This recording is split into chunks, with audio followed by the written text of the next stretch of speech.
All right. Hi, everybody. It's our CFB Talk 202.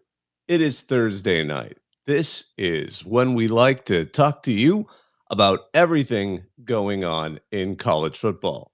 My name is Bobak Ha'Eri. I'm one of the team that runs our CFB.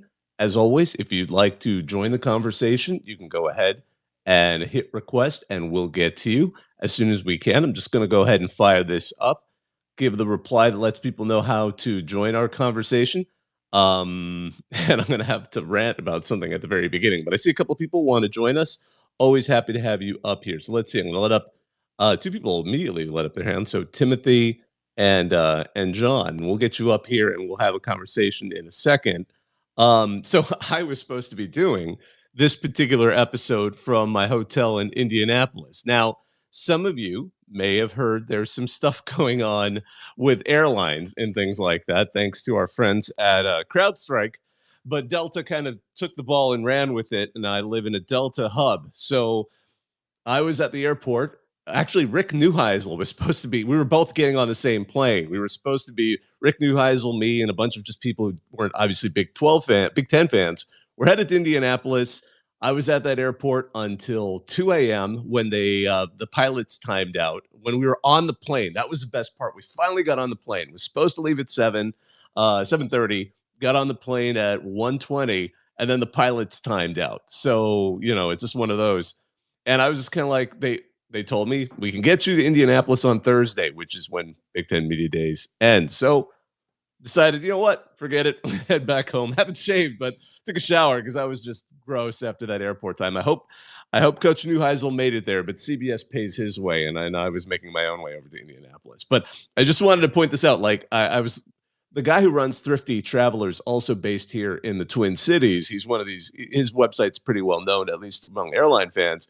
Apparently, over the weekend, Delta canceled more flights than they had in the entirety of 2018 and 2019. So that was part of my stuff. But hey, you know what? We've had press members from RCFB at ACC Media Day, at the American. So we've been doing our best to cover some of that stuff as well. But I just wanted to mention that because I kind of mentioned we were going to be in Indianapolis. And of course, that's just how the cookie crumbles, right?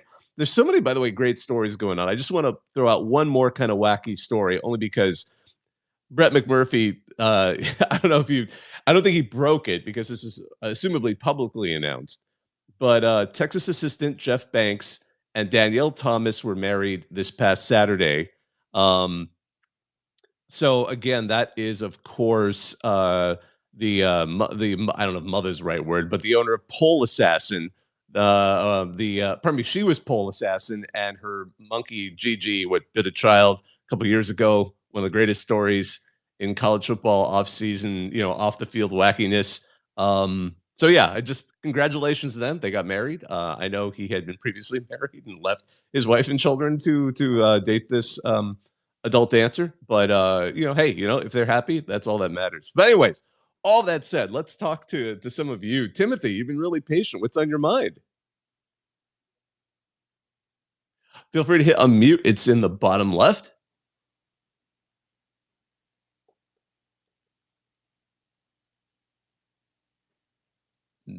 Yeah. Hey, John, do you want to go ahead and unmute? Can you hear me? Hey, how you doing tonight? Good, yeah. And again, Timothy, we'll be patient. Just hit unmute whenever you get a chance. It's the bottom left corner on the Twitter app. But how are you doing, John? Ooh, man, I was in the same boat as you.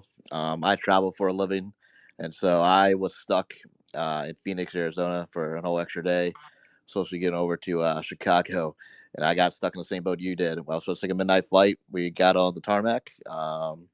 We got the plane, and then canceled, and then I stayed up all night trying to get someone to pick up a phone, which no one did until 6, 7 a.m.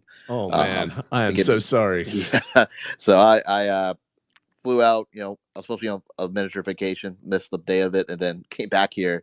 It's as I'm a big Delta guy, and I've just never seen that bad. But I don't, a little off subject, but yeah, but I understand your pain. So I do. I understand where you're coming from there. Yeah, a lot of us. I felt bad because I felt bad because I was because I live in the Twin Cities, so going to the airport like at least my fallback was, all right, I'll just go back home. But there were, at the time I left the airport, again, close to 2 a.m., there were hundreds of people like on these kind of folding mattress is kind of generous, but they're like pillows that kind of form a mattress. Like there were hundreds of people in MSP. And then like just trying to even get an Uber at 2 a.m., it was like I've never seen that area that busy, let alone, 2 in the morning. So yeah, I felt bad for a lot of people, but yeah, I have, oh man, a lot of reporters. I had to cancel my hotel, and the media hotel's like, yeah, we've had 20 cancellations today. So it's tough for some of these events going on around the country, including media days, which is kind of interesting to see. But Yeah. what else is on your mind? Well, I'm sorry, I don't keep staying on the subject for that, but yeah, I slept on the floor of the airport, and then the Oof. hotel I got given. I showed up and their systems were down, and so I slept on a couch in the lobby for 3 hours because they didn't know what rooms were open or yet not. With me Ooh, and a dozen man. other people, yeah, it's not only the airlines but all the hotels' computer systems went down too. So I don't think a Hmm. lot of people realized. But yeah, no. So going back on subject though, um, so yeah, so we had media days this week. Is there anything you saw that I know you couldn't be there unfortunately, but was there anything you saw that you thought was particularly notable so far? You know, so far, mostly it's been the most interesting, I'd say, media day, just in terms of like we're trying to read tea leaves and see things. Because, most media days, honestly, my purpose for going to a media day at this point is almost like a networking opportunity, not to necessarily meet like other reporters, but to kind of talk to some of the individuals who aren't necessarily speak. Although I love listening to the coaches, hearing what they're thinking about the season. Of course, everyone's optimistic. Even a team that finished bottom of their preseason poll in the conference is optimistic. Some of the players are very interesting. I mean, I always say I never blame players for not being necessarily great interviews because it's not like they're getting a scholarship because they're great speakers. That's not why you get a football scholarship. But some of them are very interesting. But mostly it's an opportunity just to meet some of the people who I later have to reach out to if we were trying to cover a game, and say like, press palms and say, hey, we're real people at our CFB. But in terms of like storyline, I'd say the ACC kind of obviously leads it only because we're all reading the tea leaves on, is it going to break apart? Are we going to see it break apart anytime soon?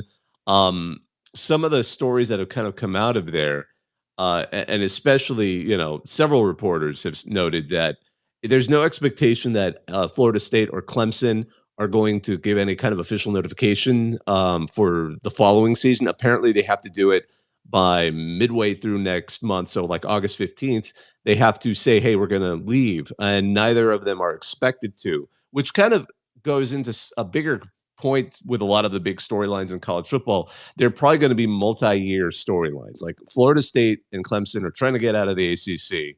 And again, with some of the stuff that that was said by the commissioner, kind of didn't really kind of fed into that sort of like there. It doesn't sound like very amiable in a lot of ways for this potential departure. But at the same time, um, yeah, I'm not sure that Jim Phillips. I remember he said some things that made it sound like they're not on great terms. I'm not sure at best it will be 2 years, 2 seasons from now, 2 seasons, or potentially more. But in a way, it's like the other big story, which is of course the revenue sharing bit. Um, by all accounts, and I mentioned this last week, it seems like the House settlement, which of course they have to fully draft, get approved by the judge, and then kind of create a timeline framework. That'll probably take at least 2 or 3 seasons to put into place. So a lot of these big stories, these macro level stories, are kind of we're looking to the future. But in terms of the most interesting stories for me, I thought the ACC only because so many people are watching it to see what happens. I mean, not just the obviously Florida State and Clemson fans, but even some of the like the Pac-2. They're kind of wondering like if that breaks apart, are we going to then join one of the conferences that's made from the remnants of it, or if it does break apart, obviously like who would. I mean, it's really funny because obviously like there have been all these stories being put out there, like the SEC isn't necessarily interested in Florida State and Clemson. You know, don't take that with a grain of salt. I mean, if they're suddenly freely available, we'll see what people say.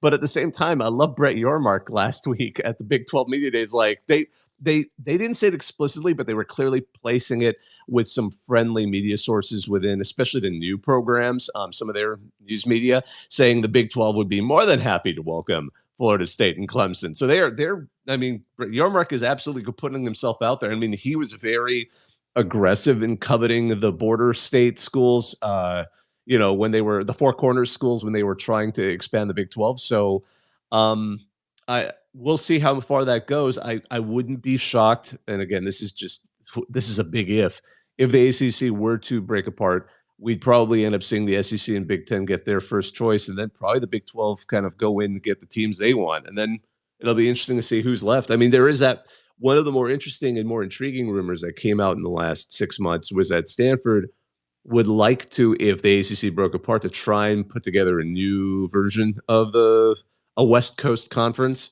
But I'm not sure who would be part of it. I'm not sure if they would just start grabbing a few teams from the Mountain West along with the Pac-12, with the Pac-2. But again, it's interesting. But again, for the most part, media days, the most interesting thing I think from Big Ten Media Day, which again, thank you Delta for not letting me be there, was that giant inflatable duck going down the river. That was awesome. Like if you haven't seen it, just look it up, guys. Like the Oregon put a gigantic like rubber ducky, like the Oregon duck, floating down the river, and I was hoping to see that. Although I probably wouldn't have gotten the photo. I don't know, like this is going to sound like so silly, but the first of all, the Big 12 had the best hotel setup for their media. They put them in the Bellagio. The actual event was at Allegiant. The most of them are like what the SEC did at an Omni Hotel in Dallas. The ACC's at a Hilton in Charlotte, just like a big convention hotel.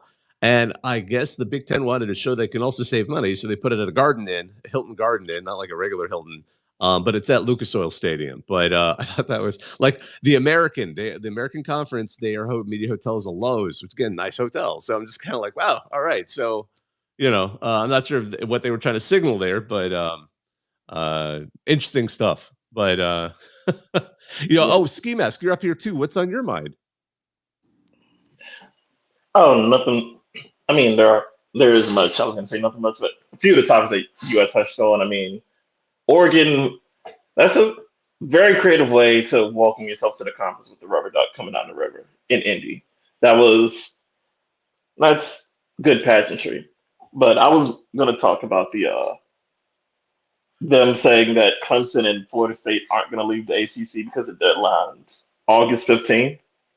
But given how things have been going the past 3 years in college football, I don't think having 3 weeks is a safe period because who knows what kind of stunts they'll pull. And my thinking is that I don't know how Washington State and Oregon State would do it, but I feel like if Stanford is thinking about rejoining a West Coast conference, I think I think it's strong enough that something's going to have to give in the ACC.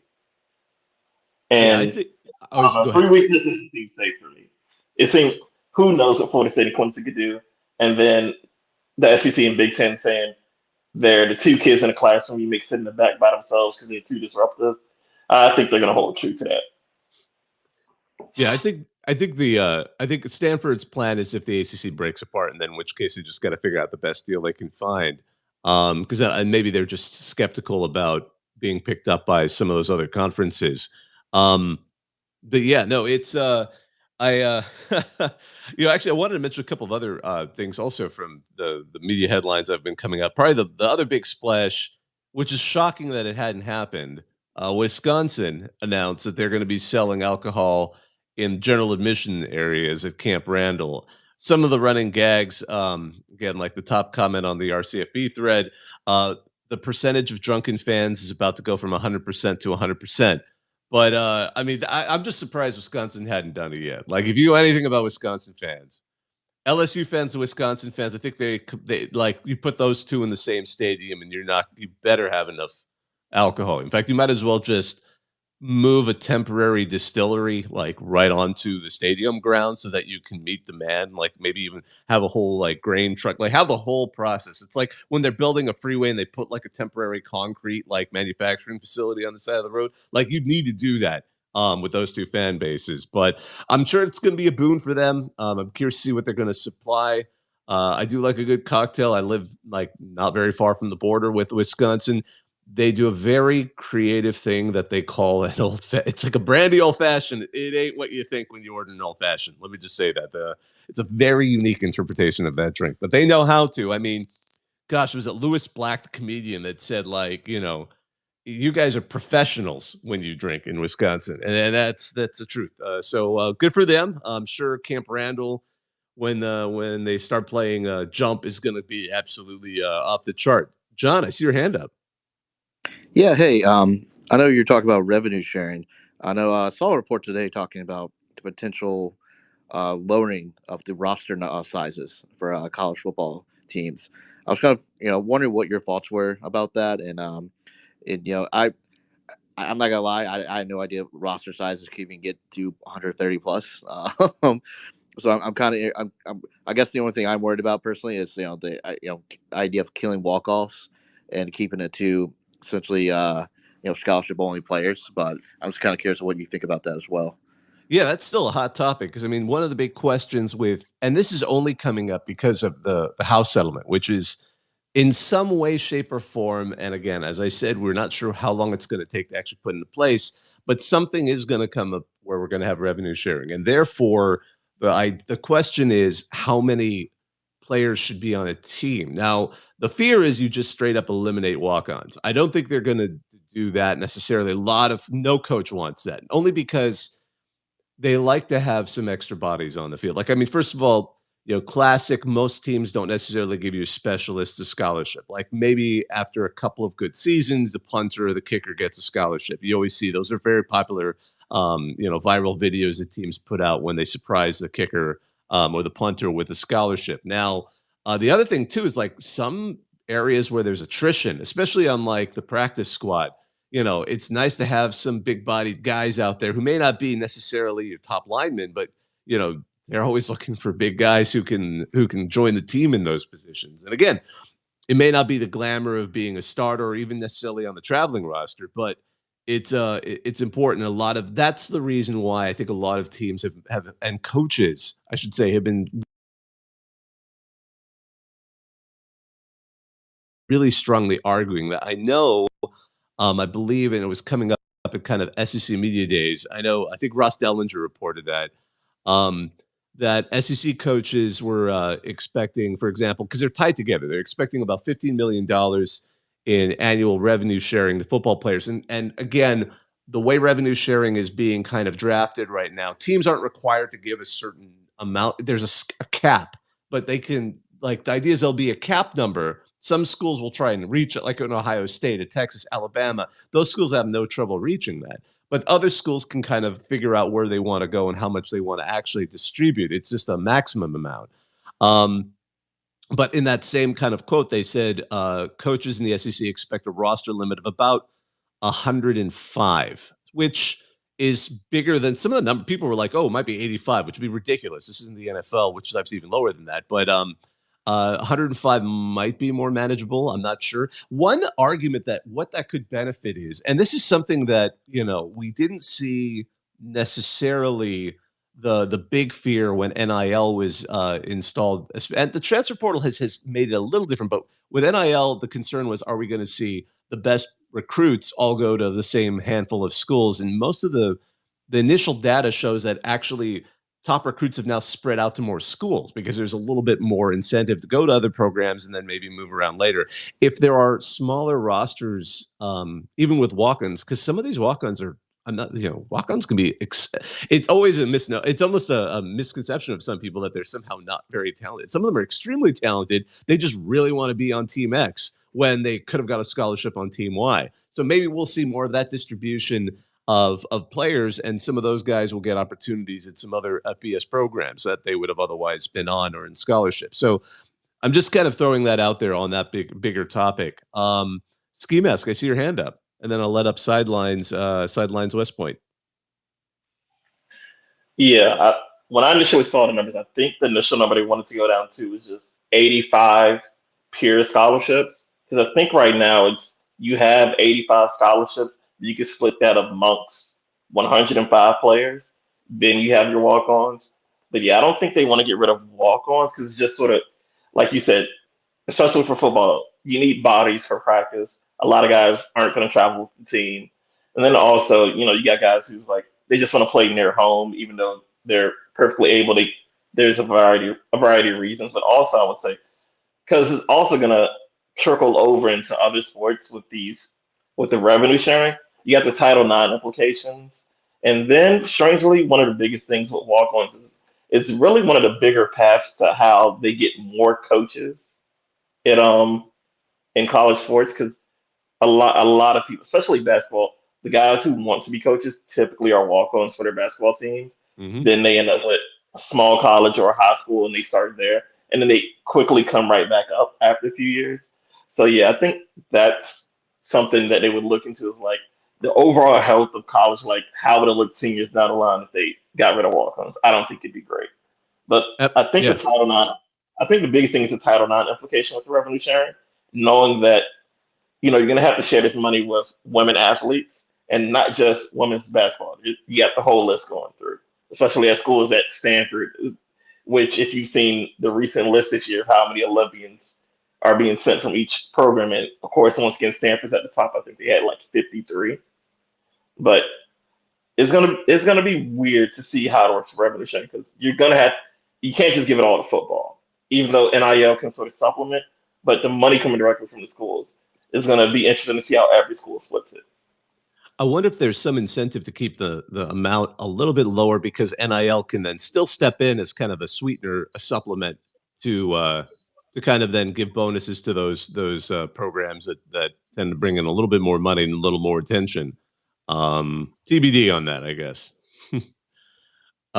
Hey, Sidelines West Point, thanks for joining us. I know Army got one first place vote in the preseason media poll because again, we had someone at American Media Days this semester, good lord. This season. So, how are you doing?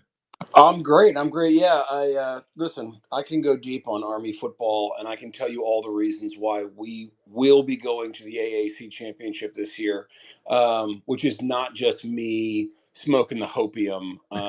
There really is a lot of things lining up that I think is really putting us in a good spot to go to the ACC championship. But real quick, I just wanted to chime in on the roster size and the scholarships.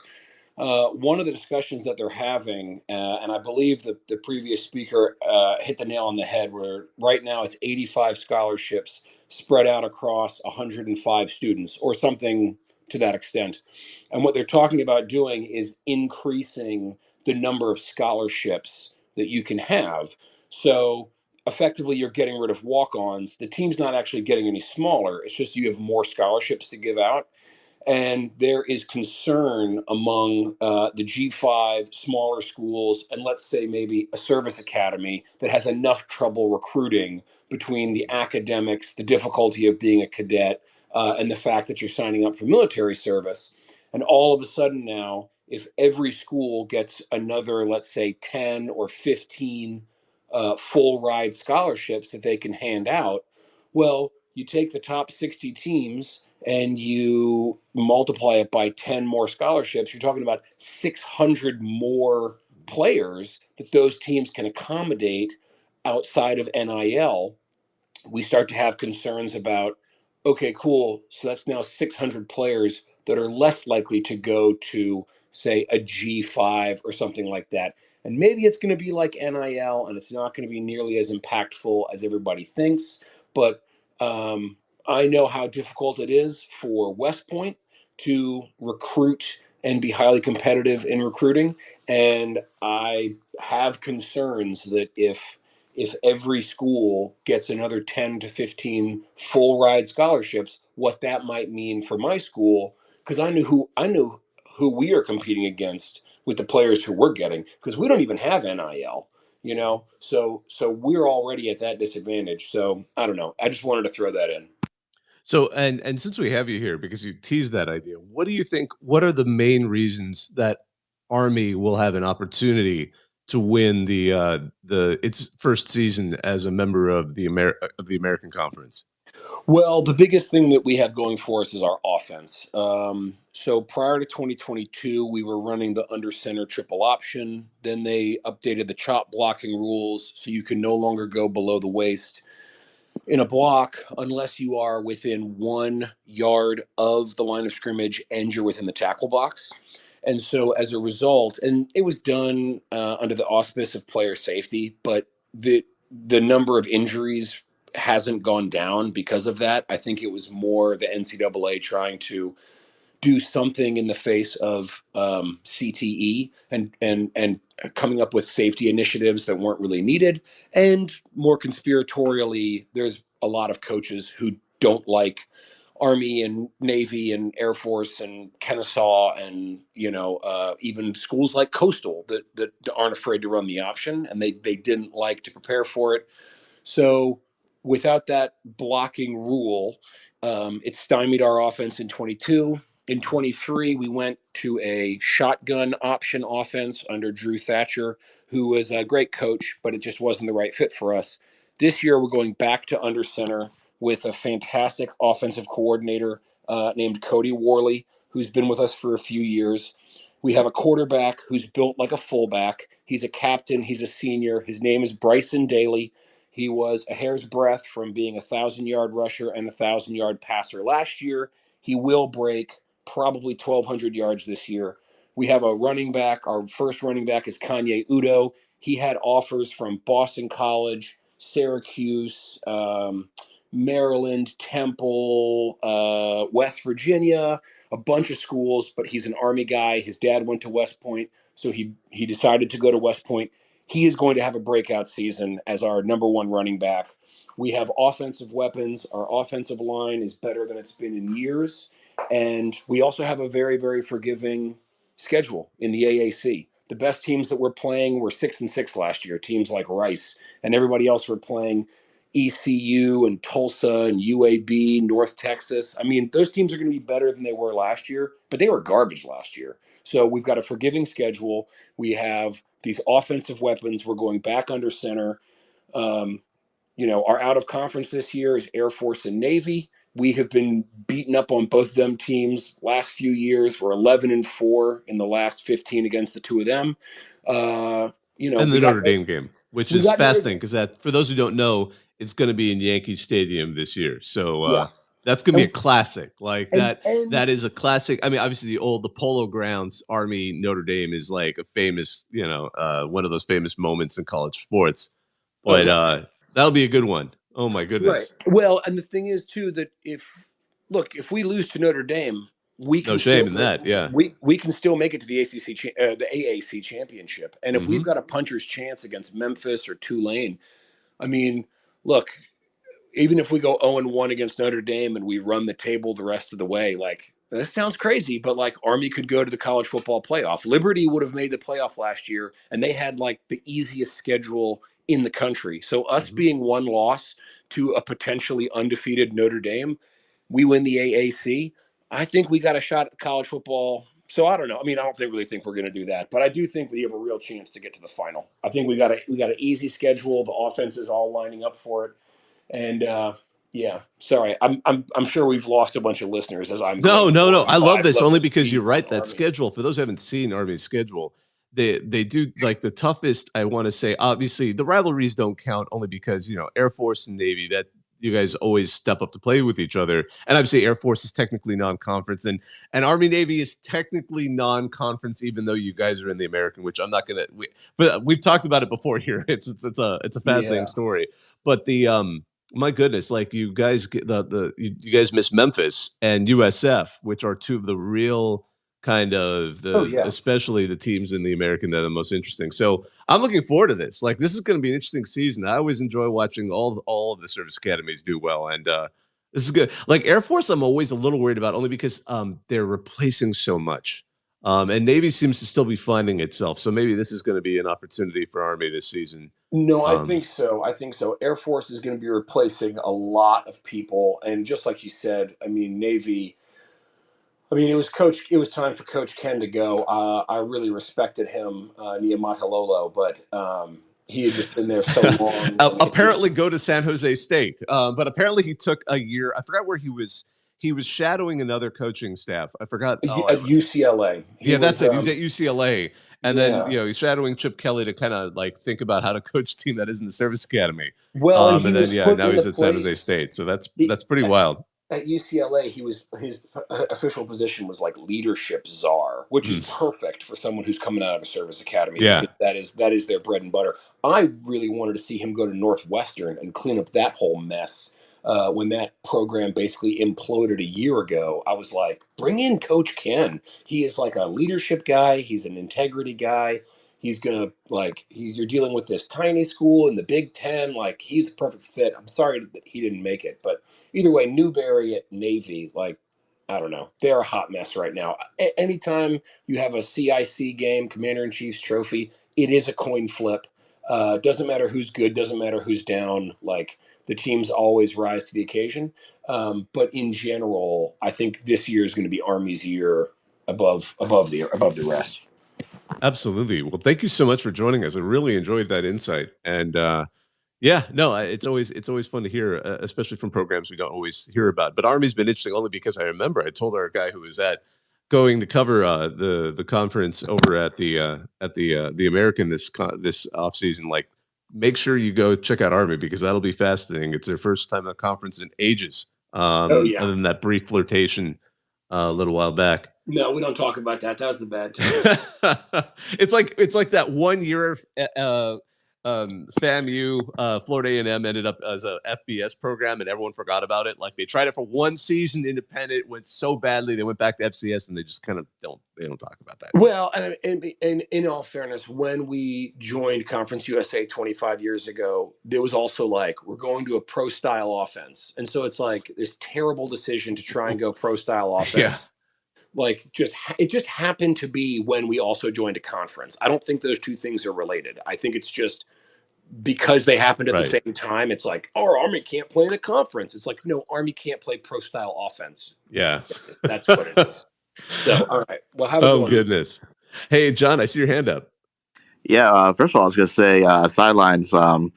If talking about Army football, you think is going to scare people away from this particular chat, man, we've talked. I think there's way weirder topics and stuff that's been talked about on here. But also, I just wanted to say, I see sidelines. Air Force is in there too. I kind of want Air Force to jump up here. I want to hear some Service Academy beef. I also want to hear how I want to hear about how Air Force is going to dominate the Mountain West this year. So. If Air Force guy. Well, hey, as I say, if you want to join the conversation, anybody just hit request, let you up here. We'd love to hear other voices. It's always part of the conversation. So anyone who ever wants to join this conversation, hit request. We love hearing from you. I guess we'll do a slight station ID. This is our CFB Talk 202. We do these every Tuesday night. My name is Bobak Ha'Eri. I was actually supposed to be at Big Ten Media Day, but Delta Airlines completely imploded. So I ended up staying. I was supposed to be in Indianapolis. I was at MSP Airport until 2 a.m.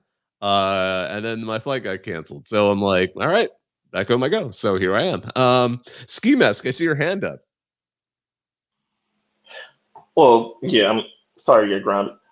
This is a topic from the topic I'm going to get to. But yeah, the biggest IT outage in global history, insane. Sorry that you got grounded, but if one lesson you can learn from this, you should have booked your ticket with Southwest. Well, there's no direct flight. I actually started to look up Southwest, and it was like an 8-hour layover was the shortest one possible from Minneapolis. I'd like to fly to Denver and then eventually fly to Indianapolis. That was a one knock. I mean, that was the one thing I missed living in LA for all those years, is there was always like a Southwest or America West, which is what it was called. I don't know what it's called now, but there was always a couple of airlines that you kind of count on. But man, now here we've got Sun Country, but they're like a vacation airline. So their destinations are always Cancun or Miami or something like that. So Indianapolis to Minneapolis, that's a business flight. So that's not a whole lot of airlines are doing that one. I was going to say, that was just a funny tidbit because people have been teasing Southwest for years for not updating their programs and software. and that's what actually saved them and made them the only airline that was flying. Run on a But Commodore 64 in a warehouse somewhere in Dallas. yeah, they actually posted that on their Twitter. Here we Oh are doing man, here we are doing our PCs. Stop making fun of us. that's so But great. the topic I did want to get to was apparently, they've been saying, FSU and Clemson are the problem child currently. But Hmm. there's been one persistent problem child problem throughout the history of college football, and they're up to it again, the Rose Bowl. Yes.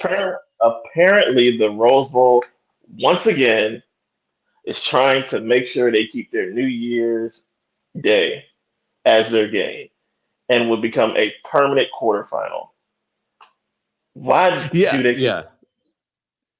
it's just For those who are unaware, the Rose Bowl loves to have not only just being on New Year's Day, they specifically want the kickoff at, well, it's like 5 p.m. Eastern, but it's so that the beginning of the fourth quarter is sunset. Because they want the beautiful sunset that basks everything. I believe the press box is on the west side, so facing east, but basks everything in that kind of sunset light. And they're usually pretty lucky on weather. It's almost always clear on New Year's Day in Pasadena. It's actually kind of freakish. Um, and part of the reason is, again, let's the Rose Bowl is its own weird entity, mostly because they still kind of think of the fact that they're the ones that invented the bowl game, which they are. In 1901, Michigan was invited to play a East-West game in Pasadena, where they beat Stanford so badly they ended the game early and didn't have a game again for like another 10 years. But yeah. the whole idea was because they have the Rose Parade. Most people have heard about it. I mean, you don't. I've attended it once, and I used to live in the West Coast. I didn't realize growing up I was watching the repeat because one year I decided to go because I was going to the Rose Bowl game. I'm like, I have to be like at 7 a.m. somewhere on New Year's Day. As someone who likes to go out, like that was not something fun to find out. Um, but it's because they're tied together. That's why they still want to have it on New Year's Day. It's because it's literally tied to their main event, which is the Rose Parade and all of those other things. But as Ski Mask pointed out, that may lock them into being a permanent quarterfinal game because the semifinals are not going to be on New Year's Day. And the way this has been designed, the New Year's Six have been designed to rotate who's a quarterfinal, who's a semifinal, because you need 6 games. So that worked out. Um, and that would mean they would lock themselves into being a permanent quarterfinal. Maybe they'll be fine with that. I could very well see the Rose Bowl being fine with that as long as they get. I could see a negotiation point where they'd be like, as long as we get first dibs on any, because it would have to be an at-large team.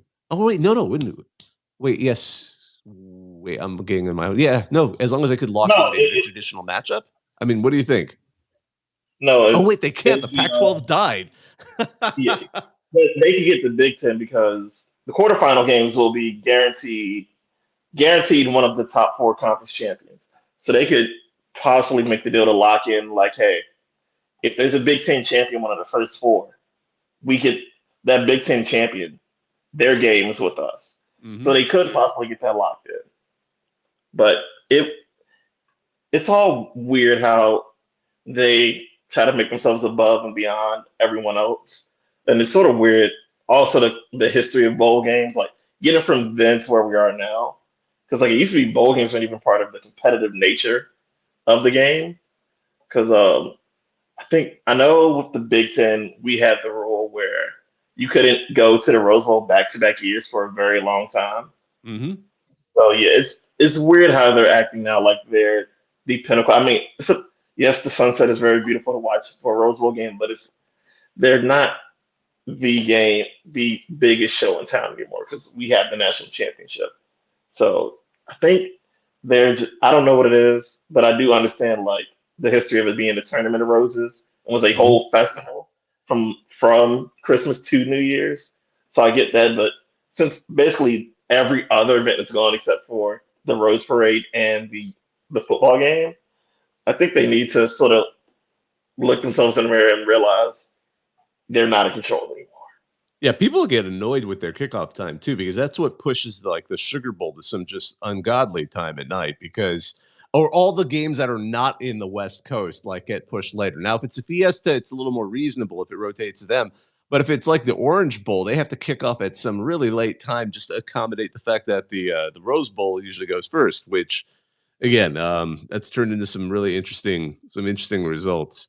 Uh, John, you've got your hands up, but also I see we have Sidelines Air Force up here too, and we can have them join the conversation, hear what they'd like to talk about. Oh yeah, I definitely want Sidelines Air Force. I'm so excited.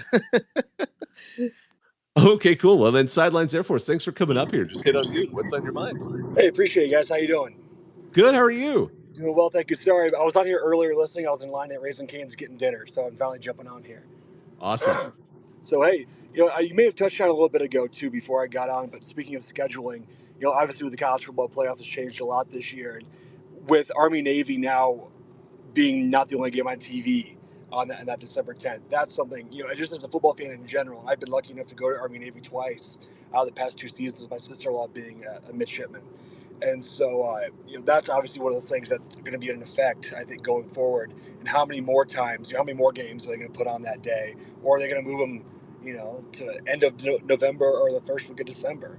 I'm really curious as money goes along, and we all know how much money is in college football. Any company with a couple $1 million is going to sponsor a bowl game, and who knows when they'll be able to put it up there. But I really think that might be an issue going forward. Speaking of scheduling, as you guys just were.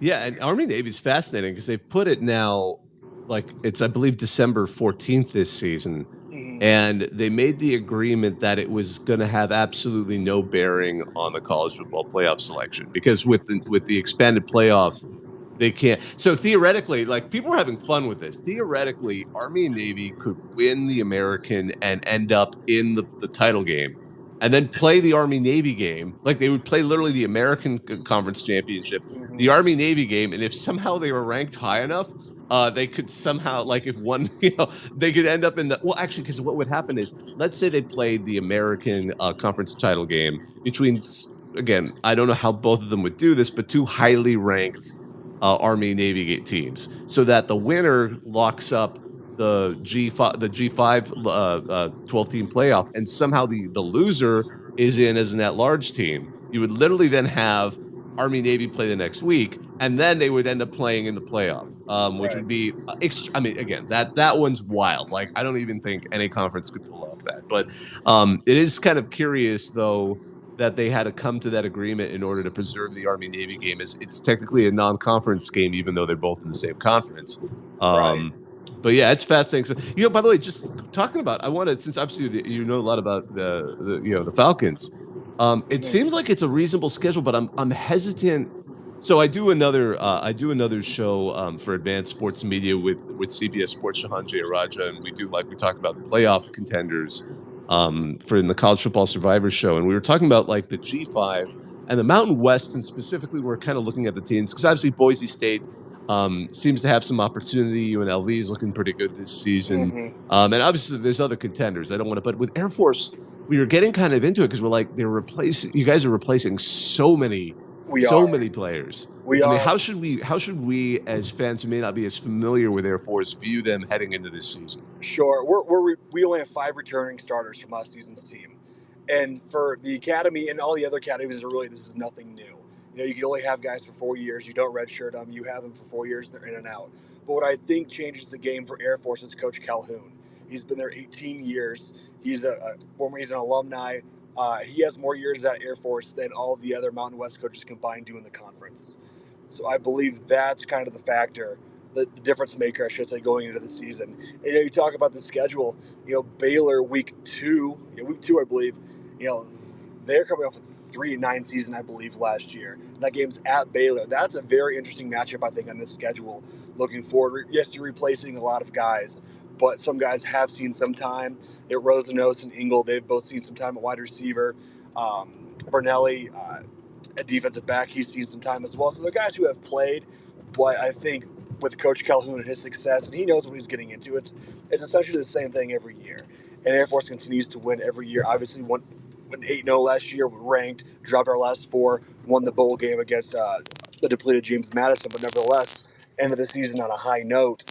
But also, scheduling, obviously, we mentioned Baylor. A lot of people forget, too, there are 2 teams that were not wanted by ex-Pac-12 teams that were not wanted this season. and Oregon State comes to Colorado Springs this year. I think that's going to be an extremely fun matchup to watch because Oregon State's a team that we never thought we would be in our conference. I guess they're kind of conference, kind of not. I'm not sure how that's all going to play out going forward, but I think those are really two intriguing matchups going forward. And I think it's very plausible that Air Force can go to Baylor and win that game. Yeah, absolutely. I think Air Force is going to have a strong chance. They don't have an opponent that's worrisome. Like for example, Boise State. Mm-hmm. The conversation around Boise State is, yeah, they're going to lose to Oregon in their non-conference game. I mean, they could pull an upset. I'm not saying they can't, but I mean, but the assumption is, yeah, they could lose that, but still be the G5 Mm-hmm. champ. But Air Force isn't in a position where I'm looking where or Army is. I mean, okay, the game against Notre Dame is a little tougher for Army, but you know, Air Force's schedule, there isn't a game where I'm like, oh yeah, no, we'll just pencil in that L, or maybe even Mm-hmm. put it in pen. There isn't that. So Mm-hmm. yeah, you're right. And I anyone who's had an opportunity to interview Troy Calhoun, and I've had a couple of opportunities too. The guy absolutely has it together. He knows what he's doing, and he's got Mm-hmm. a system there, and he loves the school. You know, as you pointed out, yeah, he loves the academy. That's it's always fun talking to him. It's always fun talking to the players at any of the service academies. But again, I just enjoy it because they're always the if you ever if again, I was talking earlier about covering media days. Most of the Mm-hmm. players aren't they're nice, but they're not always the most interesting interviews. Cadets are always interesting at any of the service academies because, first of all, you ask their major, and it's always way more specific than you expect. And Right. your immediate thought is, my goodness, you're going to have a job when you're done. Like, you're going to have a job when you're done because that is so practical what you just said to me. Yeah, it really is, and it's fun. I live in the Springs, just literally 5 minutes from the academy. And we cover a lot of things over there. I've gotten to know a lot of coaches, a lot of players, and it's very the questions that you ask, the answers you get are something that you never would expect. I mean, they most of these majors I've never even heard of, and I'm way too not that smart to do that. So, but on them, and we've all seen the schedules too of cadets throughout the school year. The cadet athletes, the waking up, the classes, the study groups, the practice, back to leadership training and whatnot. It's pretty impressive what they do compared to most student athletes across the country. Now, obviously, all student athletes work extremely hard at their craft and education, but the academy, it's a little different in all three academies. It's fun to look at.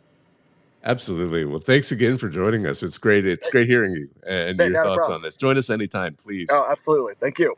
Yeah. Hey, I see a couple hands up. And then we'll get to Ryan and then Coach Clark. But Ski Mask, your hands up, and then John.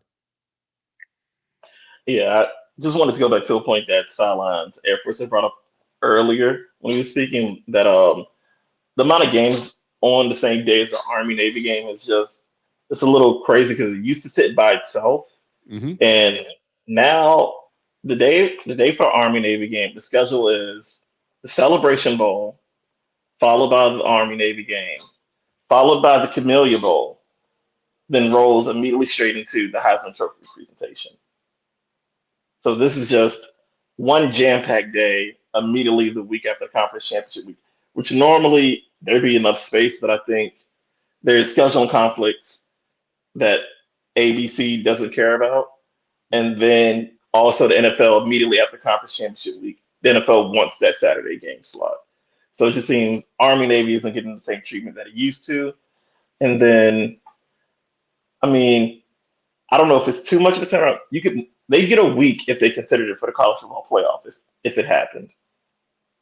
So maybe maybe it's too much for the other teams, but I think they can still fit it in there.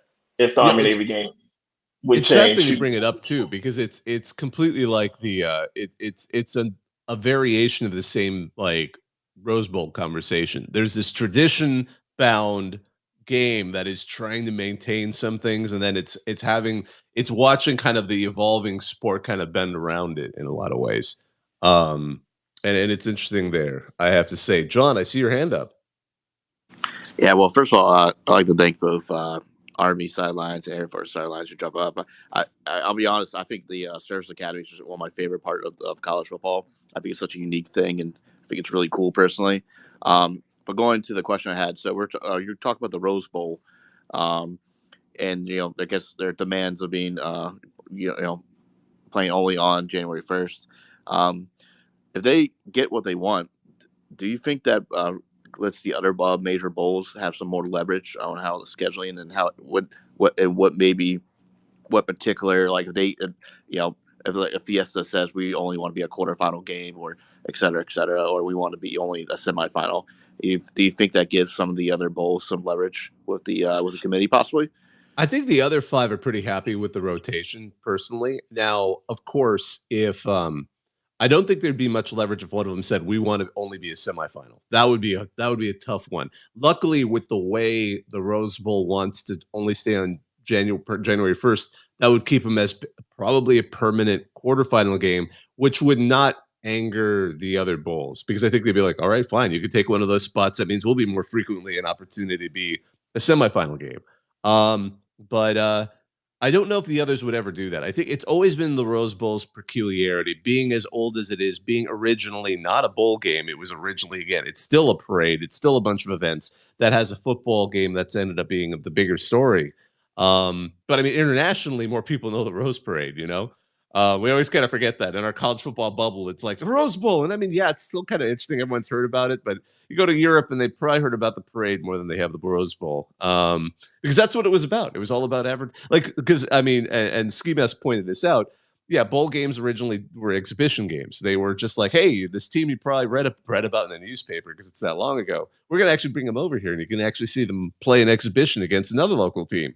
And all of it, like the Rose Bowl, later on the Sugar Bowl, and the Orange Bowl and the Sun Bowl, some of the earliest bowl games were all themed to show people in cold weather that, hey, these are warm weather places that are growing. Why don't you come move down here? We can grow roses. We have roses in January, you know. We've got oranges in January, you know.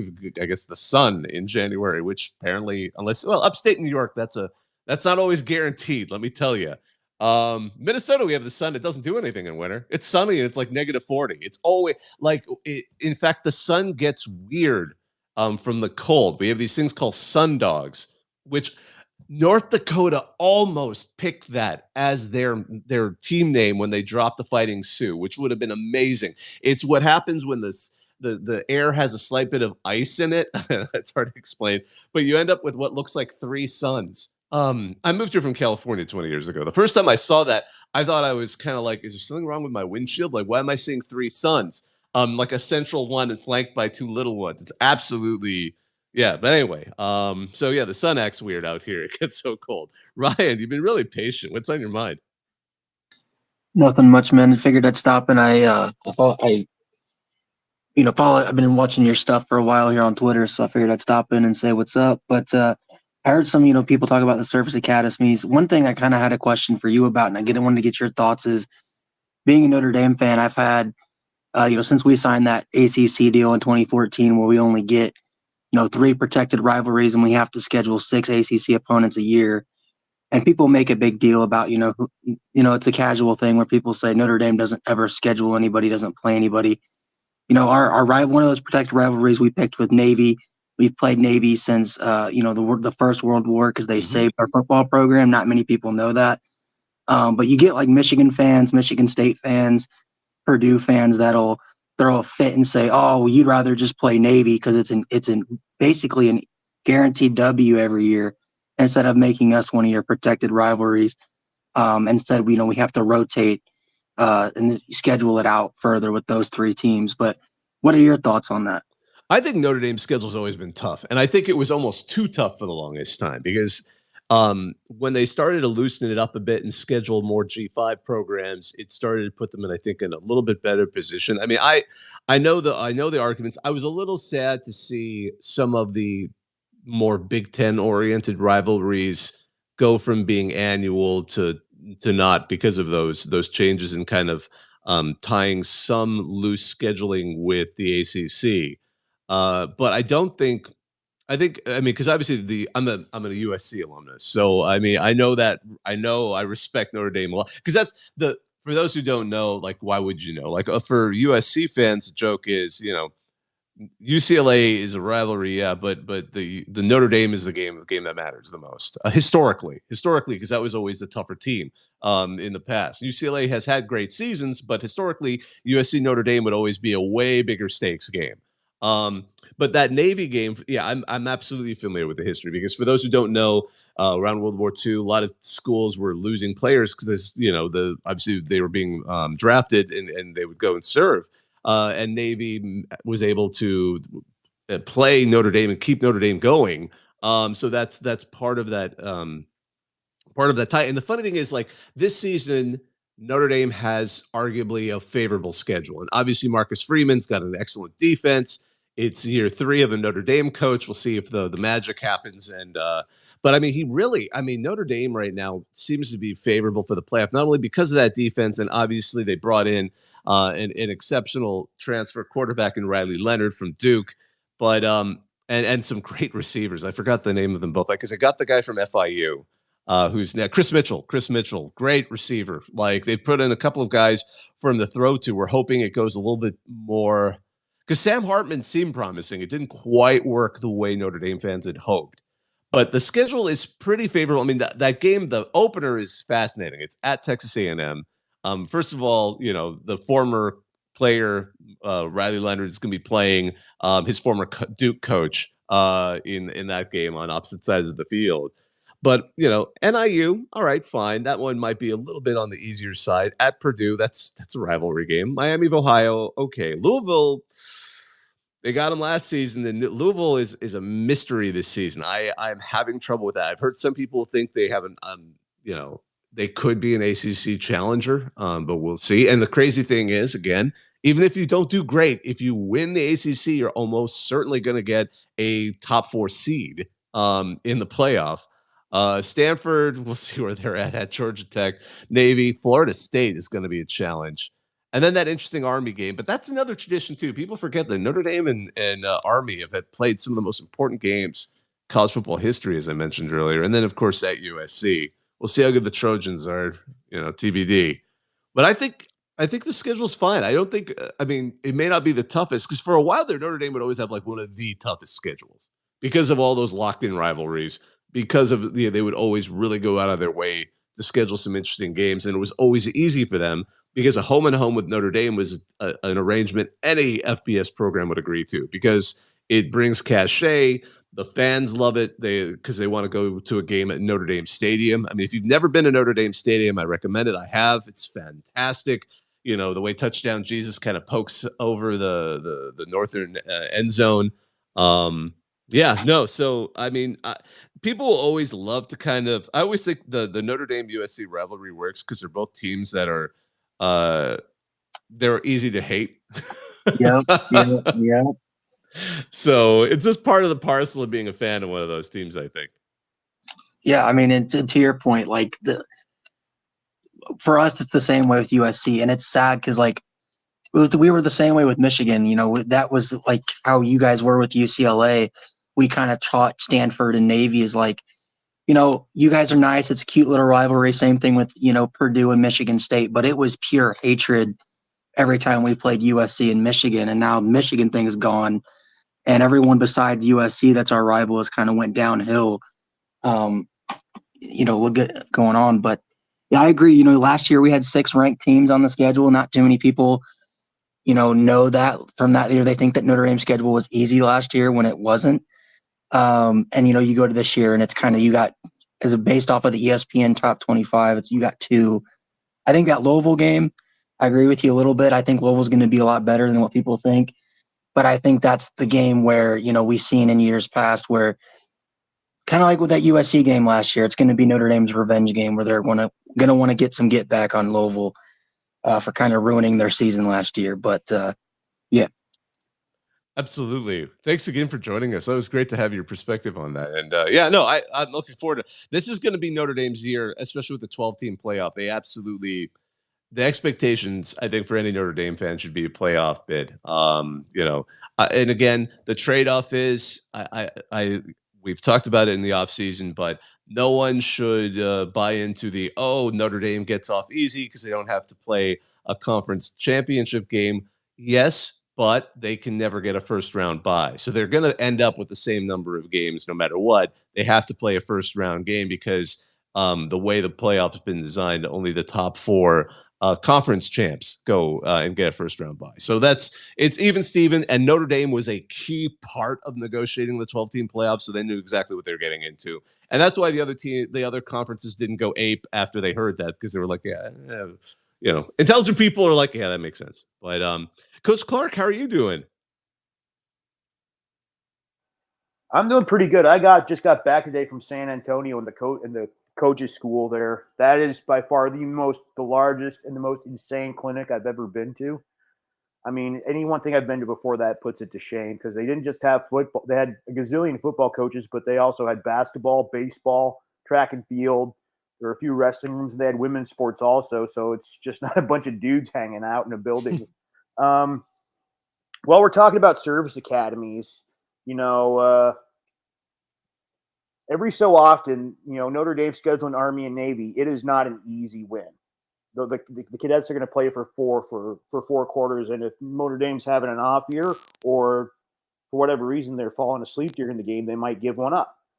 And now, while we're talking about cool academy stories, I found out that there is one guy. He is a triple combat ace. He was a double ace in World War II, single combat ace in Vietnam, and he's in the College Football Hall of Fame. The mustache guy, Robin Olds.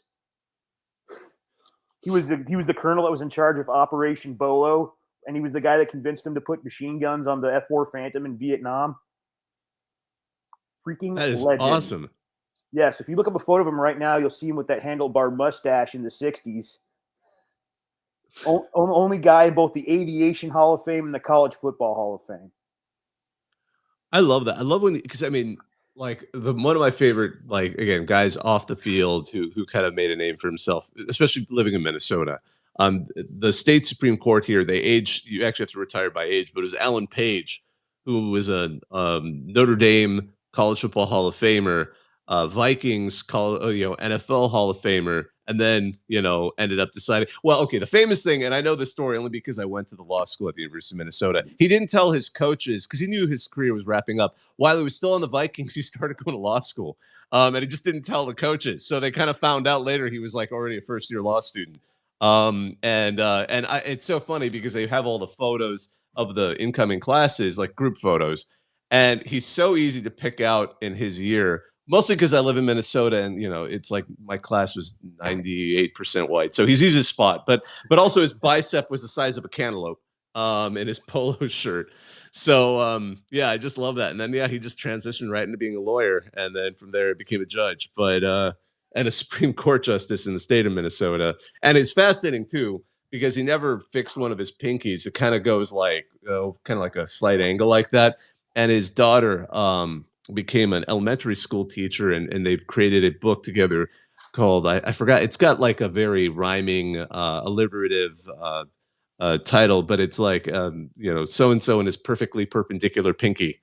Anywho, kind of got sidetracked there, but that sounds like a cool event. Like, so just Texas coaches, was it mostly high school coaches or high school and college level coaches? Something that was there was all kinds of, there were a lot of college coaches, everyone from D3s like Hardin Simmons.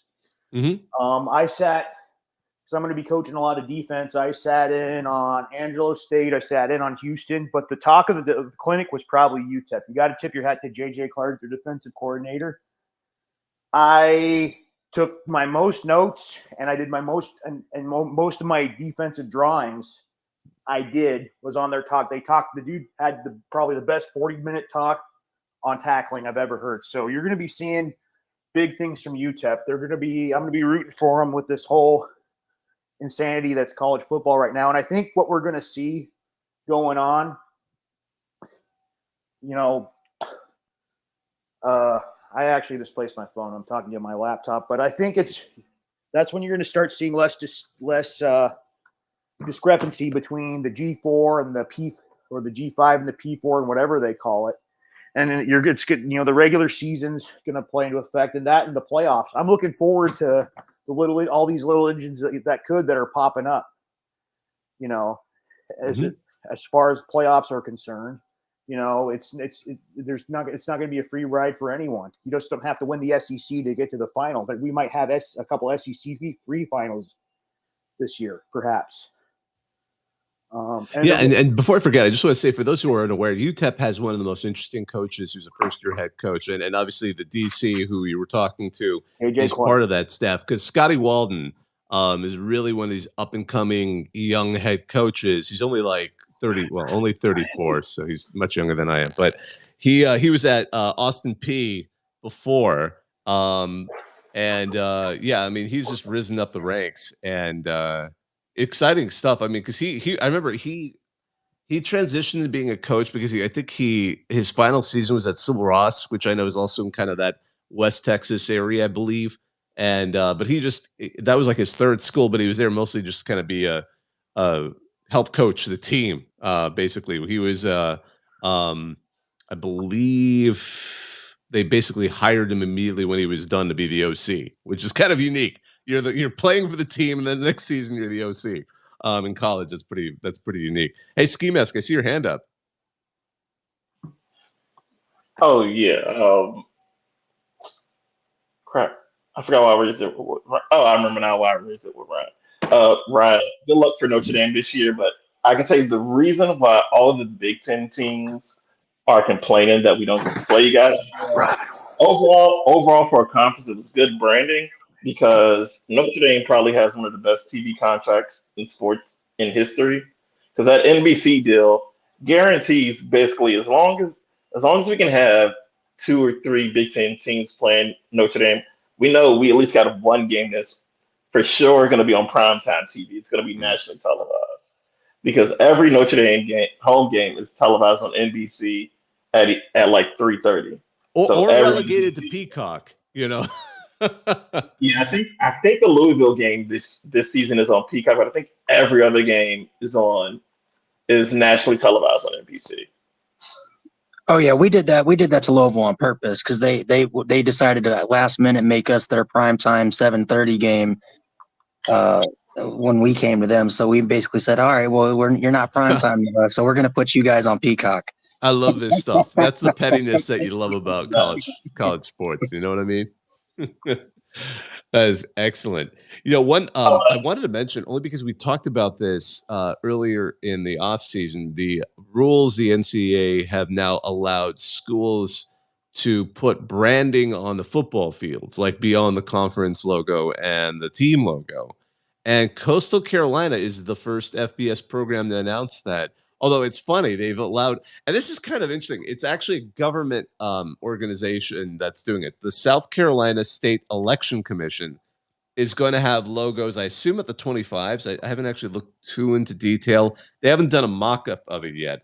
It's not naming rights. It's not going to be like, which would be hilarious if they called it like the South Carolina Election Commission Field. But no, it's just going to be the logos for it. And it's going to be, of course, for those who may not remember, Coastal Carolina has the teal field, the surf turf, as they call it. So it's going to be printed on there, I assume, kind of like at the 25 or something like that. Although you are allowed to potentially replace the center logo, or you're not even required to do this for every game. If you so choose, you could change what logo would be game to game. Again, you can only imagine it might climb to some of the FBS because I'm sure there's going to be some incredible offers for some of those particular fields out there. The South Carolina Election Commission logo is pretty standard. In fact, it's mostly just South Carolina with like a thinner. It's actually a tasteful. I like the. As a person who likes design, I think they did a nice job with it. But yeah, it's not going to be very prominent. It'll probably most people won't even notice it. But I just thought I'd throw that out there. It's kind of one of those interesting little stories that's been floating out there, only because it's a topic that most people may have missed, that now schools can do this. And the joke has been like, you're going to get maybe some more minor teams that are going to have some really, they're going to be willing to listen to much more minor characters to put their name on a field. I don't know. John, your hand's up. Hey, yeah. I know we're getting late, so I had a very important question for you before you started wrapping up for tonight. The Olympics officially start tomorrow. Do you have a favorite Olympic sport? Boy, I don't. I feel bad. I don't get around a chance to watch the Olympics as much. I enjoy just about anything I watch. I don't say I seek out anything.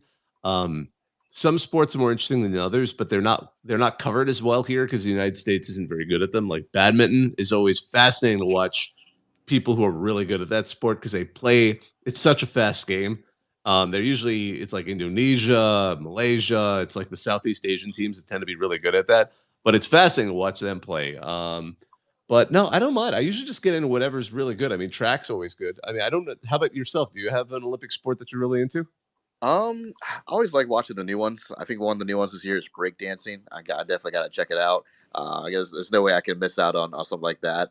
I think the favorite part for me, though, I'm not a super patriotic person, but watching a country with an unlimited sports budget, Olympic sports budget, like, beat the daylights out of some poor country that has the same population as Vermont, gets me so pumped up. Probably for all USA, reasons. USA, USA. Yeah, Hey, exactly. the 92 Olympic USA basketball team. I watched those games. That was when they had the simulcast of the Olympic. I can't remember the triple cast, the Olympic triple cast. I remember that. That was a seminal moment for any kid who grew up. And I was like, I was a teenager when that happened. But like, yeah, no, that was 92 watching the USA just go in with NBA players and for the first time and just stomp everybody. And it was embarrassing too because the other teams were famously like getting autographs before the game or after the game. Like it was just sort of like a giant exhibition. Fantastic. Now we're almost losing to South Sudan in basketball. Yeah. It's like, it helped globalize the game. You got to give the NBA credit. That is an absolute global sport now. So that is something nice to see, I got to say. Yeah. I'm going to throw out a couple of other just quick headlines before I forget. This is kind of funny. So Deion Sanders received a $250,000 bonus after his first season. It was intended as an employee recognition bonus for all the national exposure Sanders brought the university. That, say what you will, that's low for how much money he brought in for Colorado and in exposure. Because I mean, like him or hate him, everybody knows Colorado now. They went from being a dormant team that somehow thought Carl Durrell was going to turn them around to no one can stop talking about them, and they got a player on the cover of the EA Sports college football. I mean, like, yeah, 250,000. That's a deal right there.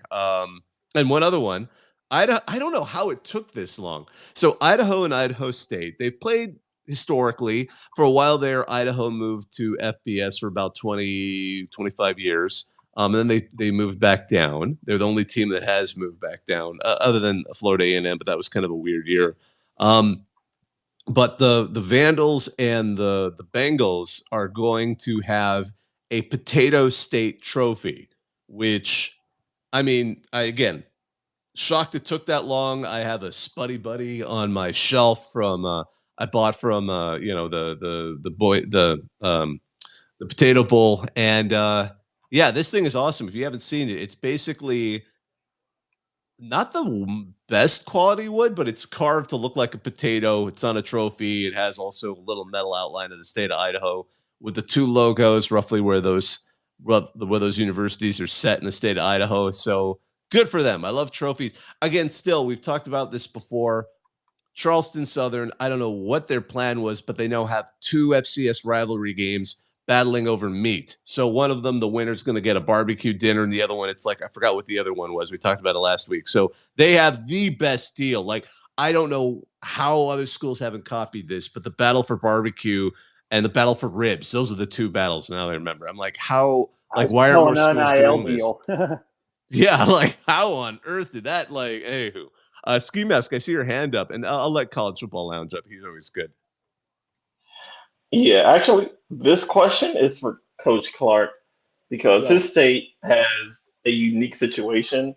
At this conference, did you get a chance to talk to any of the coaches of 6-man football? No, I didn't. It's a large. This thing is big, man. It took up the whole convention center in San Antonio. I think I was good visiting that town until the next time that convention happens.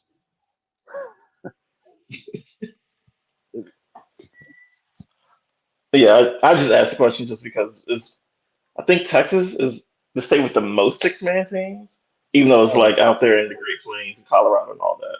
I just thought to ask. Hey, College Football Lounge, how are you doing?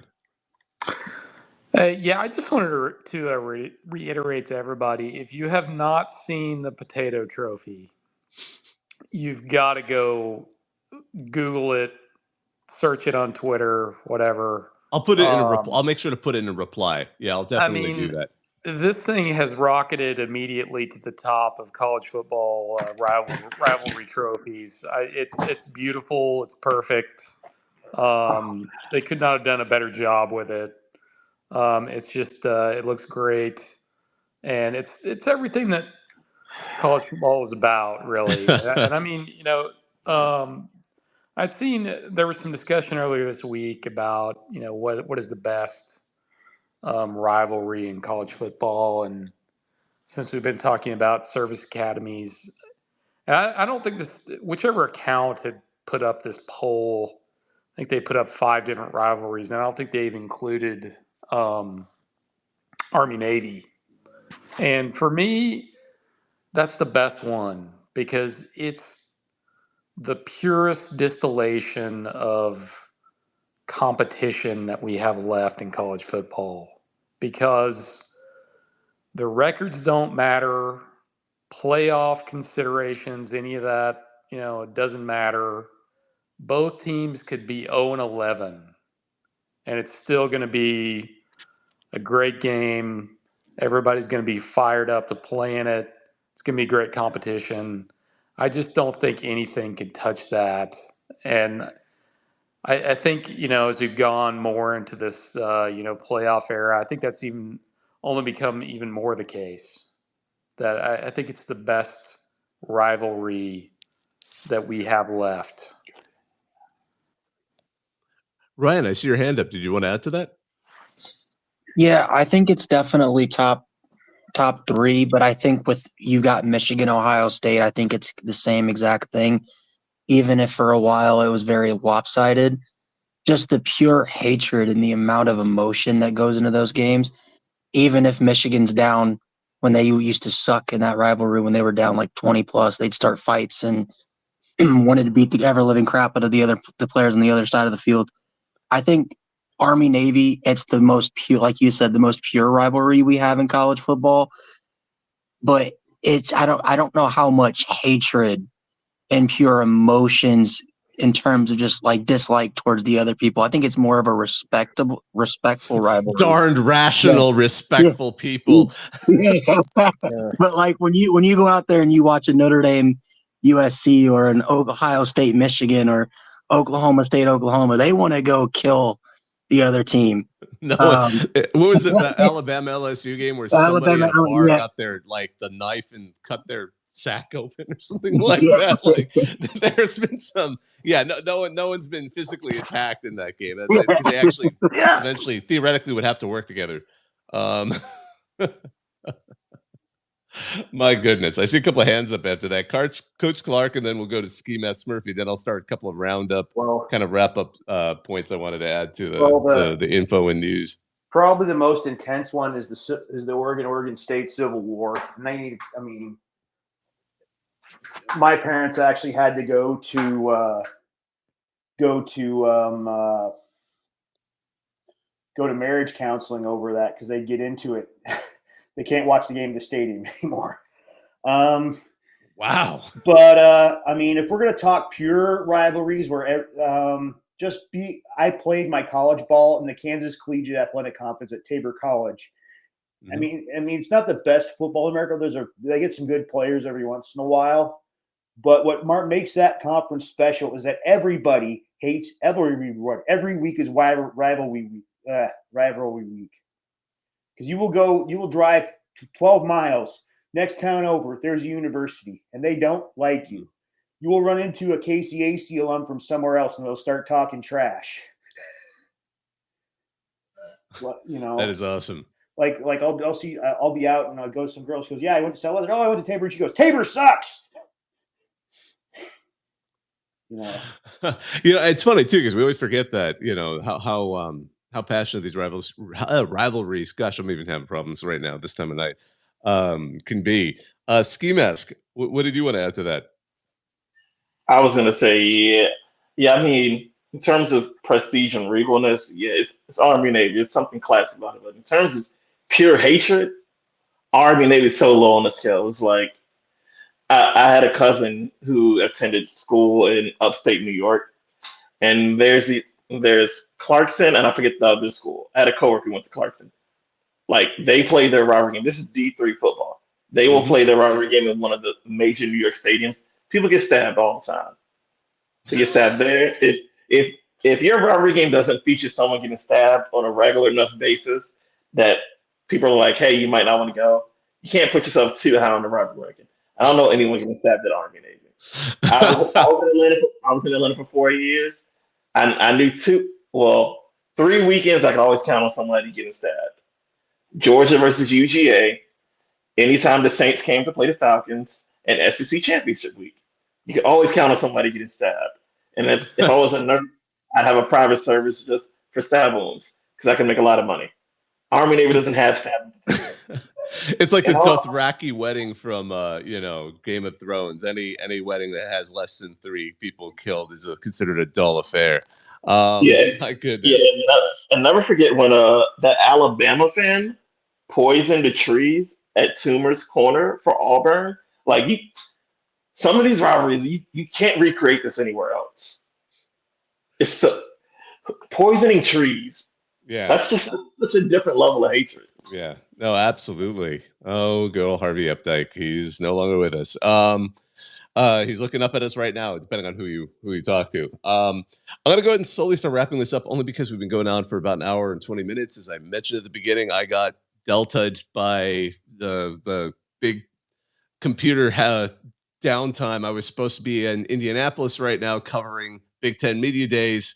And as soon as they could get me there after my flight got canceled at 2 a.m. or some past 1 a.m. last night, was Thursday, which is when it ended. So I'm now here back in Minneapolis, wishing I was there. Well, it's fun. Media Days is always interesting. Again, it's more of a, as I said, more of a networking event, less than a news event. But some of the interesting things that kind of came out in the last week, the Pac-2 and the Mountain West apparently are not necessarily on great terms right now. I mean, obviously they have a scheduling agreement that they've come to give those two teams opponents for the next couple of seasons. But apparently that's something where they're not necessarily coming together for resolution anytime soon. But we'll see. Maybe they'll get amiable.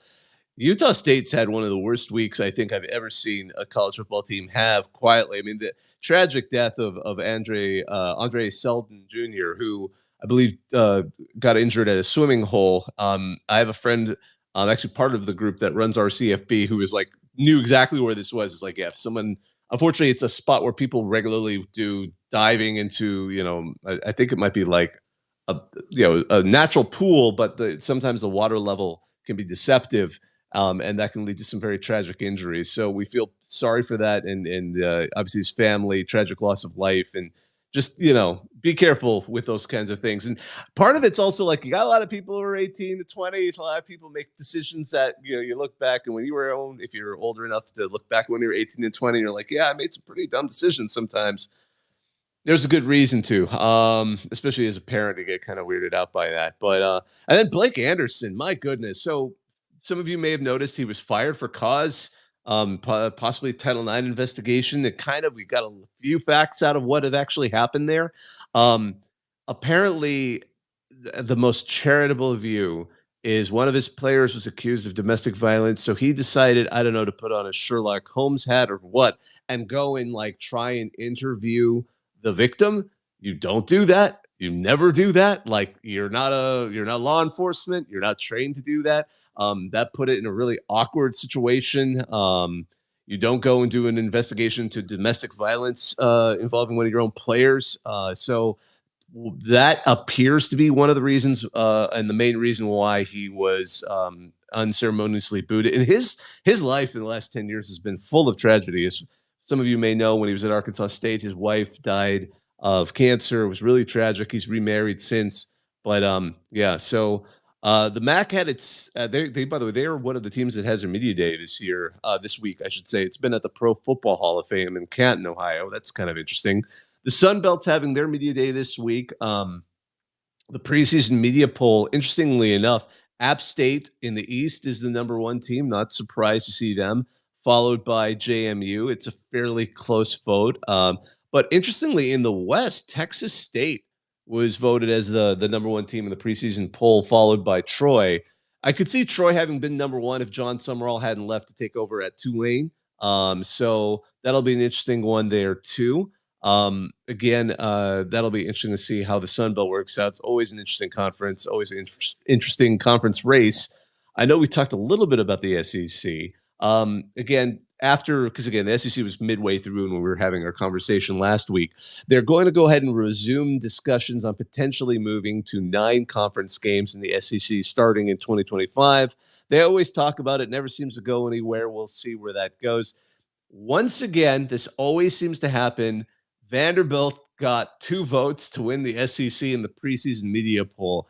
The SEC Media Day is known as a circus, but my goodness, that is hilarious. Somebody pointed out it's like Alabama. I think it was the Barstool Vandy account pointed out that Alabama, Georgia, and Vandy have consistently received first place votes in the SEC preseason media poll, only because some people apparently think it's hilarious to vote for Vandy, which, bless their hearts.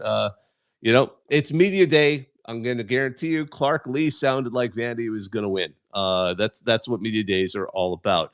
Alabama is going to dedicate Saban Field at Bryant-Denny Stadium. I think that's well earned. Better than being, again, some random, company name. One of those other kind of interesting stories coming out of there. My colleague, co-host on the other podcast I do, Shaun J. Raj of CBS, he was actually, again, covering the SEC Media Day in Dallas. And it was interesting for him to compare the quotes he was getting on the Texas A&M rivalry coming back. The A&M fans probably the A&M player. One of the quotes was, "I will vanquish my mortal enemies." And the Texas players were like, that game should be fun. So, and if you know anything about those two fan bases, that is absolutely perfect. The Texas A&M fans are absolutely frothing at the mouth on how they're going to wreck Texas, and the Texas fans, neat, I have to say I relate to the Texas fans only because that's the cliche of how Cal and Stanford historically looked at USC. The great Beano Cook, I've probably shared this quote before, great writer. He passed away a fair number of years ago, but he succinctly defined the way that rivalry was. Cal and Stanford are rivals, but they hate USC. And that is absolutely the truth. USC is like, meh. We live in LA. Who cares? You guys live in Northern California. So I know we touched a little bit on this with our friend, our Army friend, but the preseason media poll for the American has Memphis as the runaway favorite. Not entirely shocked there. They have a great quarterback. They have a solid coach. They are by far the favorites to potentially get the G5 spot in the college football playoff this season. Boise State's probably the only other candidate, and Ashton Jeanty is just an absolutely amazing running back for them. So that's why. Meanwhile, USF was doing a great job of getting some headlines. So Alex Golesh, who is doing a great rebuilding job over at South Florida, when he was asked about playing Alabama and Miami, he's like, no, Bama and Miami have to play South Florida. So again, trying to one up them a little bit. And they plan apparently to max out their revenue sharing as best as they can with their players. They're going out there. They're putting themselves out there. I think they want to follow what UCF did. And they're trying to say like, no, we're ready to be one of those next teams. I mean, as they build their on-campus, they get ready to build an on-campus stadium in the next couple of years. I know we touched on it a bit. Again, no expectation that Florida State and Clemson are going to necessarily file to leave the ACC for the upcoming season, not this season, the season after that, just because I think probably they consulted with their lawyers and they know that realistically it's going to be at least another year or so before they probably have any idea of how this is going to end. So they're not going to necessarily start that too early. Again, some of the comments of ACC Commissioner Jim Phillips seem to indicate that they're on. I mean, they're taking shots at FSU and Clemson a little bit, side shots, and you got to be careful of that because they're still technically in the conference. Another interesting kind of quote that came out of ACC Media Days, which are still ongoing, we're only halfway through it, Rhett Lashley, head coach of Southern Methodist, challenged Mike Norvell, head coach of FSU, to a game of EA Sports College Football 25 instead of a coin toss. I love this idea. Like, if you're EA, like, follow up with these people. Like, do it. I mean, they almost certainly wouldn't work for a bunch of reasons, but why not? Like, there's your free promotion. I mean, 2.2 million people apparently paid $100 to play the game early. Like, they are making hands over fists. I think really, I mean, I was wondering if that the game is going to hit the splash that they hoped. It certainly sounds like it. I guess the bigger question now is, of course, repeat purchases, because as we know, the game's going to start coming out year after year. We'll see how that goes. Another interesting quote from the ACC, Pat Narduzzi, who's always fun for quotes. He says Pitt loves having West Virginia on the rivalry on the schedule, and he would love to play Penn State. If, quote, if they would play us, they won't play us. And that is absolutely the Pitt attitude towards Penn State historically. And Dabo wanted to know why the ACC network doesn't have its own Feinbaum style show. I'm not sure people would care, but we'd see, how that one would go with that.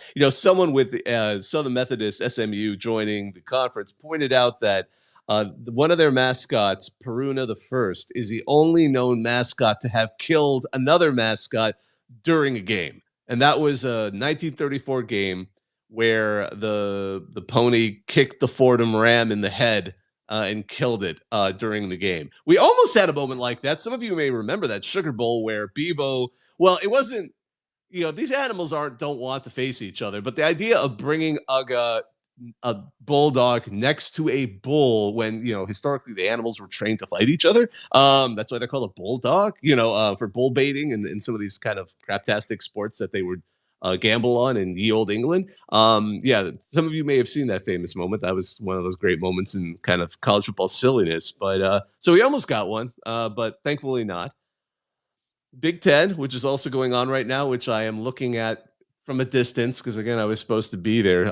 Commissioner Tom Petitti, when he mentioned the addition of USC, UCLA, Oregon, and Washington State, he described them as these AAU institutions, which, again, why is that interesting? It's kind of funny because every member of the Big Ten, except for one, is a member of the American Association of Universities. It's a very academic organization of research universities. Historically, you could always kind of eyeball which teams were AAU members to know who the Big Ten would probably want to go after. The exception is Nebraska. They were when they were invited, and then they changed the rules of that organization on how they count research dollars, which didn't count things that Nebraska was actually really good at with their research. And that caused them to no longer qualify to be in the AAU. So that's why they are the exception to the rule, or exception to the entire group of teams now in that of the 18 teams. They're the one team that is not. It was funny to imagine that Petitti was looking at Matt Rule as he said that.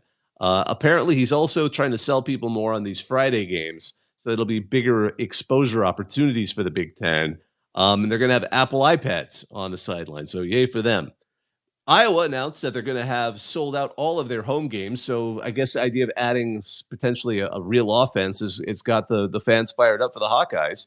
And one of the better quotes, again, Jack Sawyer was one of the players Ohio State brought to Media Days. And again, Big Ten Media Days started today. It's tomorrow and Thursday.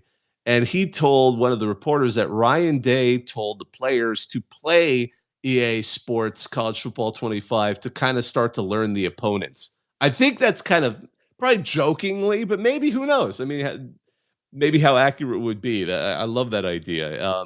And of course, Day is absolutely delighted having Chip Kelly. He says he trusts Chip Kelly with his life. Some of you may have heard that Netflix is going to have a documentary about the Sign Stealers, the Untold documentary series on Connor Stallions and the Michigan advanced scouting scandal. I'm sure that'll be really exciting. Why can't we have a documentary about pole assassin and the monkey biting the child? Like, you don't even need to make that a documentary. Like, make that a recreation story, and then have that famous incident. Like, what was it, the Halloween? Yeah, was it Halloween where he bit the kid? Anyway, like, we need that. And another moment in classic Big Ten football: Iowa offensive lineman Cade Piper won the hay bale toss. So it's like literally imagine like a high jump, except you're throwing a hay bale as high as you can go at the 2024 Solon Beef Days. So congratulations to him. That's exactly what you want to see an offensive lineman doing. Um, and then finally, Northwestern, because I love boosting this thing. As some of you know, they demolished Ryan Field. They're playing 2 seasons in a temporary stadium that they built on the edge of Lake Michigan. The pictures are starting to come out of this thing, and it is so temporary. It is so like it is going to be absolutely a must attend. If you just like the idea of attending a crazy game, you have to try and attend one of the Northwestern home games that are going to be in this temporary facility.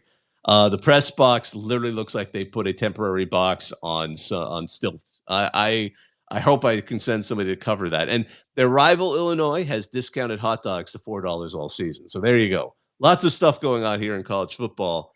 It is now 10:35 Central Time, 11:35 Eastern. I'm going to go ahead and wrap this up. My name's Bobak Ha'Eri. We do these every Tuesday night. I try to get as many people up as I can. I can't always get up everybody, and I apologize about that, but I always enjoy hearing from you. It was great to hear from some folks from the service academies who know a lot about that football, their football programs, and all of our regular listeners, Ski Mask Murphy, Coach Clark, College Football Lounge, John. I know I'm missing some people, and I apologize. My name is Bobak Ha'Eri. I'm part of the group that runs College Football Reddit. If you like this voice, or if you just want to hear me talk about in a more normal podcast for advanced sports media, I am co-host with CBS Sports Shehan Jayaraja on the College Football Survivor Show. We mostly get ready to talk about the race for the 12-team playoff and focus pretty narrowly on that. Otherwise, this will turn into a recording. I will do my best to get this up to wherever you hear your podcast as part of our CFB Talk. And I put the video now on YouTube as part of the YouTube channel just because I was trying to figure out what we should do with it. So we put it there. So on behalf of all of us, thank you for joining. Now I'm going to hang up and listen.